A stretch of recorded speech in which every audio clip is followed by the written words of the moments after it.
Oi, gente, tudo bem com vocês? Espero que estejam maravilhosamente bem e prontos para mais uma leitura da Palavra do Senhor. Hoje estaremos lendo o capítulo 2 de Samuel, do livro 1 a Samuel. Logo em seguida leremos o capítulo 2 também de Romanos, capítulo 40 de Jeremias e concluiremos com a leitura do capítulo 15 e 16 de Salmos, nessa ordem. E antes de iniciarmos a leitura, vamos a uma palavra de oração? Fecha teus olhos. Pai Santo, Deus majestoso, louvamos ao Senhor pela oportunidade de estarmos diante da Tua presença para aprendermos do Senhor, ó Deus, conhecimentos infindáveis e maravilhosos. De fato, ó Deus, te somos gratos pela graça de termos a oportunidade de termos a Tua palavra em nossas mãos. Muito obrigada, Deus, por essa dádiva, por esse presente maravilhoso. Obrigada por essa liberdade de te cultuar, de buscar ao Senhor em oração e até mesmo em meditação da tua sagrada palavra. Te pedimos que o Senhor fale poderosamente ao nosso coração e nos permita, ó Deus, nos deleitarmos todos os dias na prática da tua palavra. É assim que nós te oramos, em nome de Jesus. Amém. Capítulo 2 de 1 Samuel. Então Ana orou assim: o meu coração exulta no Senhor, a minha força está exaltada no Senhor. A minha boca se ri dos meus inimigos, porque me alegro na tua salvação. Ninguém é santo como o Senhor, porque não há outro além de ti, e não há rocha como o nosso Deus. Não multipliquem palavras de orgulho, que não saiam palavras arrogantes da boca de vocês, porque o Senhor é o Deus da sabedoria, e Ele pesa na sua balança todos os feitos das pessoas. O arco dos fortes é quebrado, porém os fracos são revestidos de força. Os que antes estavam fartos, hoje trabalham pela comida, mas os que andavam famintos não têm mais fome. Até a mulher estéril tem 7 filhos, e a que tinha muitos filhos perde o vigor. O Senhor é quem tira a vida e quem a dá. Ele faz descer a sepultura e faz subir. O Senhor empobrece e enriquece, humilha e também exalta. Levanta o pobre do pó e tira o necessitado do monte de lixo, para o fazer assentar ao lado de príncipes, para o fazer herdar o trono de glória. Porque do Senhor são as colunas da terra, e ele firmou o mundo sobre elas. Ele guarda os pés dos seus santos, mas os perversos emudecem nas trevas da morte. Porque o homem não prevalece pela força. O Senhor destrói os seus inimigos, dos céus troveja contra eles. O Senhor fulga as extremidades da terra, dá força ao seu rei e exalta o poder do seu ungido. Então Eucana voltou para sua casa em Ramá, mas o menino ficou servindo o Senhor diante do sacerdote Eli. Os filhos de Eli eram homens malignos e não se importavam com o Senhor. O costume desses sacerdotes com o povo era este: quando alguém oferecia um sacrifício, o servo do sacerdote vinha com um garfo de 3 dentes na mão, e enquanto a carne estava cozinhando, enfiava o garfo na caldeira, na panela, no caldeirão ou na marmita, e tudo que o garfo tirava, o sacerdote pegava para si. Assim se fazia a todo Israel que ia ali a Siló. Também antes de se queimar a gordura, o servo do sacerdote vinha e dizia ao homem que estava oferecendo o sacrifício: dê um pedaço desta carne para o sacerdote assar. Ele não aceitará de você carne cozida, mas apenas crua. Se o ofertante lhe responder: deixe que primeiro queime a gordura, depois você pode pegar o quanto quiser, o servo do sacerdote dizia: não, você tem de entregar essa carne agora, senão eu a pegarei à força. Era, pois, muito grave o pecado desses moços diante do Senhor, porque eles desprezavam a oferta do Senhor.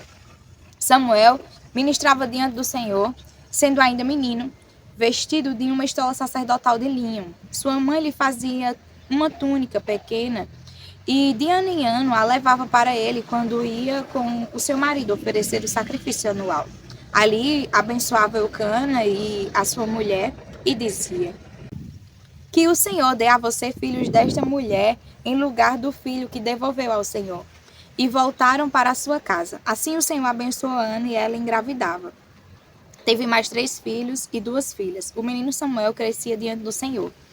Ele já era muito velho e ouvia tudo o que os seus filhos faziam a todo Israel e de como se deitavam com as mulheres que serviam à porta da tenda do encontro.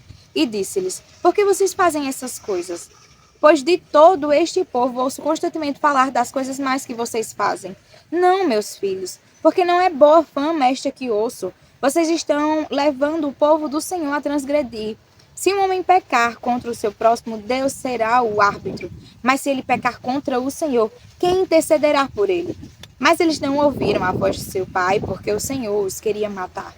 E o jovem Samuel crescia em estatura e no favor do Senhor e dos homens. Um homem de Deus veio a ele e disse: Assim diz o Senhor: Por acaso não me manifestei à casa de seu pai, quando os israelitas ainda estavam no Egito, na casa de Faraó? Eu o escolhi dentre todas as tribos de Israel para ser o meu sacerdote, para subir ao meu altar, para queimar o incenso e para usar a estola sacerdotal diante de mim. E dei à casa de seu pai todas as ofertas queimadas dos filhos de Israel, porque tratam com desprezo os meus sacrifícios e as minhas ofertas de cereais, que ordenei que se fizessem na minha morada. E você, por que honra os seus filhos mais do que a mim? Para que você e eles engordem com as melhores partes de todas as ofertas do meu povo de Israel. Portanto, o Senhor, o Deus de Israel, diz: Na verdade, eu prometi que a sua casa e a casa de seu pai andariam diante de mim para sempre. Mas agora o Senhor diz: Longe de mim tal coisa, porque honrarei aqueles que me honram, porém desprezarei os que me desprezam. Eis que vem dias em que acabarei com o seu poder e com o poder da casa de seu pai, para que ninguém em sua casa chegue a ficar velho. E você verá a aflição da morada de Deus juntamente com o bem que farei a Israel. Mas ninguém da sua casa chegará à velhice. O homem, porém, da sua linhagem, a quem eu não afastar do meu altar, será poupado apenas para lhe consumir os olhos e lhe entristecer a alma. E todos os descendentes da sua casa morrerão na flor da idade. E o que vier a acontecer com os seus 2 filhos, Ofni e Finéias, será um sinal para você. Ambos morrerão no mesmo dia. Então suscitarei para mim um sacerdote fiel, que fará segundo o que tenho no coração e na mente. Eu lhe edificarei uma casa estável e ele andará diante do meu ungido para sempre. E todo aquele que restar da sua casa virá a inclinar-se diante dele para obter uma moeda de prata e um bocado de pão. E dirá: Peço que você me dê um dos cargos sacerdotais para que eu tenha um pedaço de pão para comer. Capítulo 2 do livro de Romanos.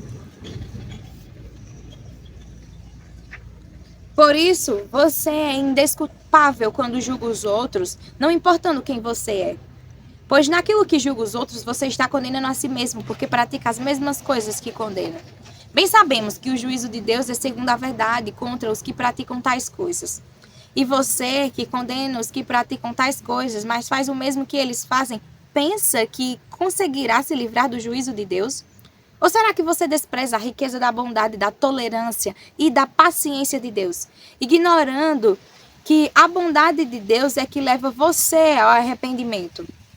Mas por ser teimoso e ter um coração impenitente, você acumula contra si mesmo ira para o dia da ira e da revelação do justo juízo de Deus, que retribuirá a cada um segundo as suas obras.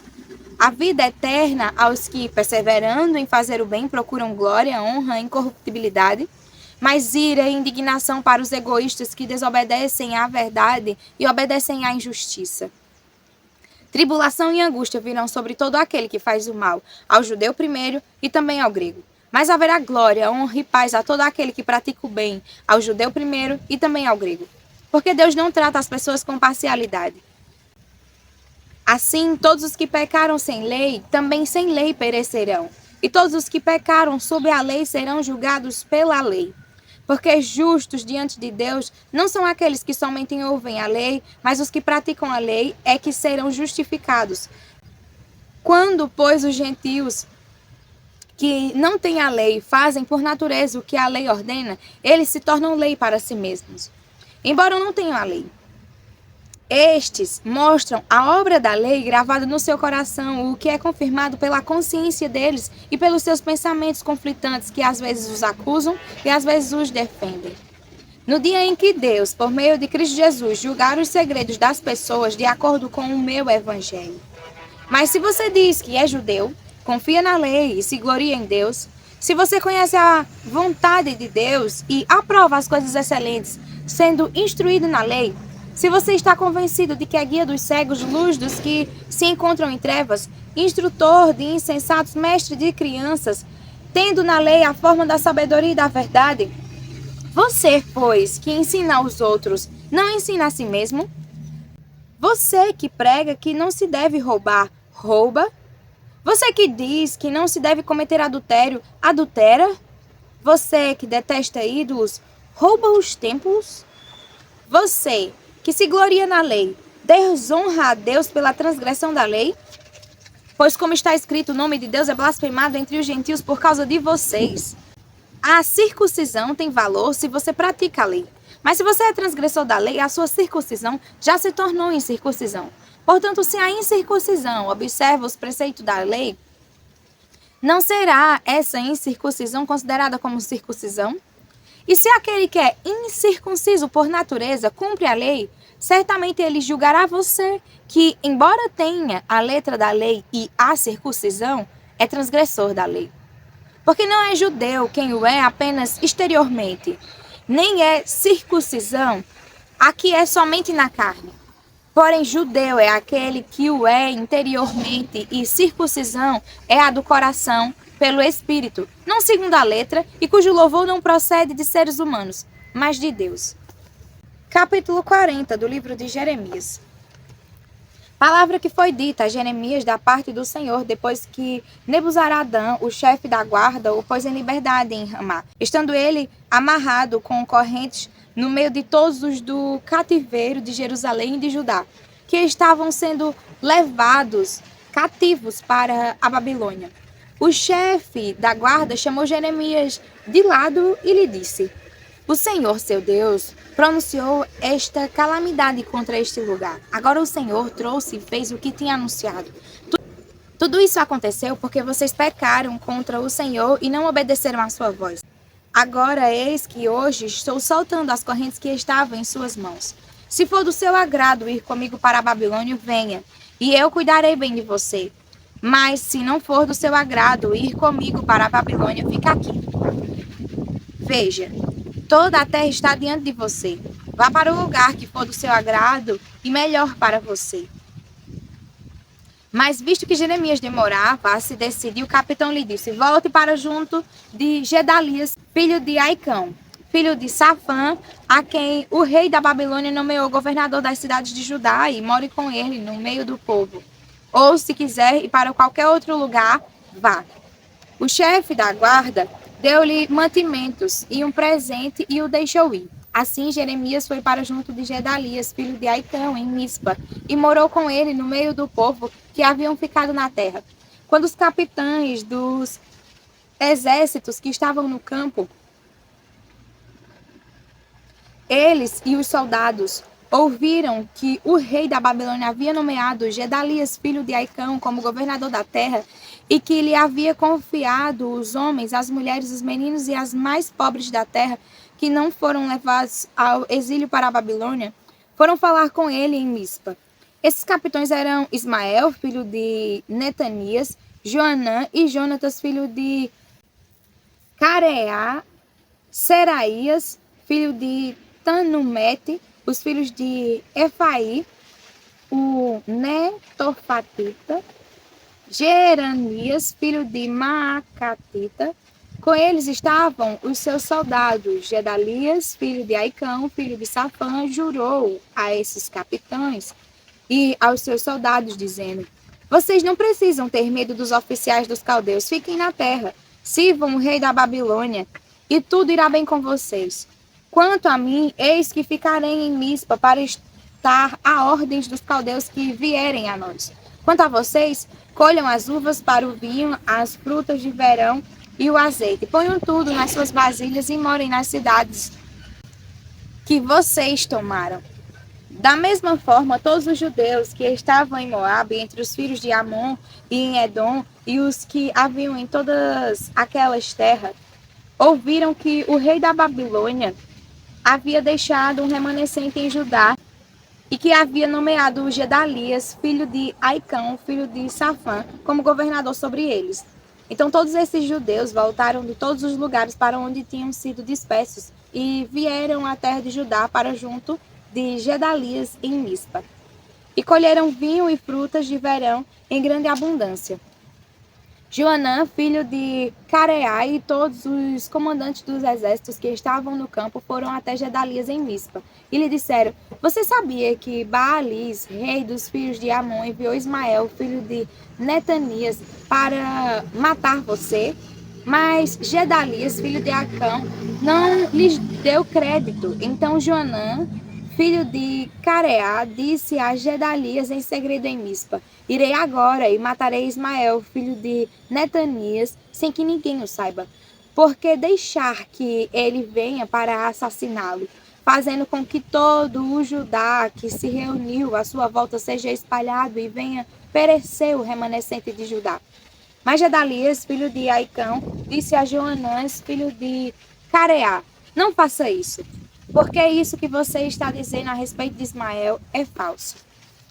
Capítulo 15 e 16 do livro de Salmos. Capítulo 15. Senhor, quem habitará no teu tabernáculo? Quem poderá morar no teu santo monte?